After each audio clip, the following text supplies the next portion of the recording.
I'm Amy Cherry. Your local news is a service of Flagler County's Toyota dealer, Beaver Toyota, here to wow ya. 2 homeless people are no longer permitted inside the Flagler County Palm Coast Library branch after the library's director says they threatened a custodian and her partner over the weekend. Library Director Holly Albanese says the threat, "I will kill you," was scribbled on the divider of the restroom wall that Jennifer Vega had allegedly been observed entering prior to the discovery. Deputies say when they approached Vega and Sean Baisden, they had a machete at their feet. Both were trespassed and forbidden from having further contact with the facility or its employees and patrons. They allegedly live in a homeless camp in the woods just west of the library that's been a cause of concern for library staff and patrons who say they're intimidated by its presence. They add members of the camp soil furniture in the library and leave litter in their wake. The latest alleged threat to the custodian comes after 24/7 security was ordered at the facility by Interim Administrator Jerry Cameron. Albanese says Vega already had a warning for threatening the same custodian last week. She says the machete is of particular concern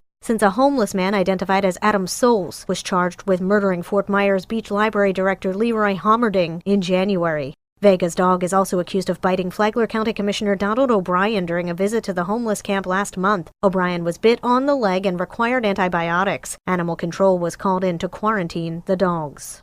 Meantime, Flagler County officials have committed to clearing the brush behind the library where the homeless camp has been set up. A jail inmate work crew was seen hauling limbs, trash, and other debris off the 19-acre property Monday. Several homeless also pitched in to remove trash. A bulldozer is helping clear some of the larger brush and vegetation. County officials expect the project to last at least a week. This portion of Flagler's Morning News brought to you by the Daytona Beach International Airport, Sunwing Airlines nonstop to Toronto, and starting in May, nonstop flights to New York City via American Airlines.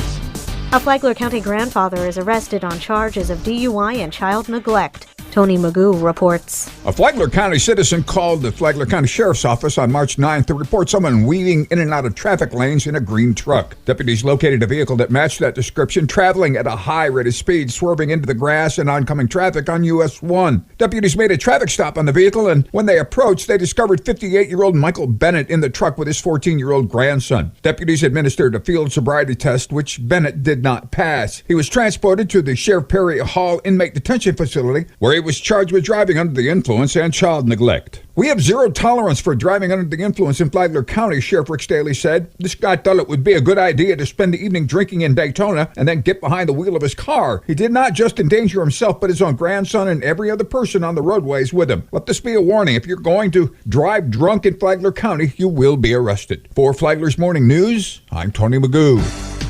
We'll likely know soon who will be Palm Coast's next city manager. John Arking has more. 4 candidates for the position took part in extensive interviews last Friday, including Beau Falgout, who is currently serving in the position in an interim capacity. He's going up against Mount Dora city manager Robin Hayes, Donald Cooley, the operations manager for a fiber network development company in Oregon, and former Duval, Washington city manager Matthew Morton. Palm Coast Mayor Melissa Holland said she's kept an open mind throughout the process. I purposefully did not go into this having any preconceived notions. I mean, obviously, I'm very familiar with Beau Falgout, our current interim city manager, but I allowed the door open to really get to know the remaining candidates and wanted to really get a true understanding of what unique characteristics they would bring to the table. The council is slated to make a final pick during a special meeting inside council chambers this morning. From the WNZF Newsroom, I'm John Arking.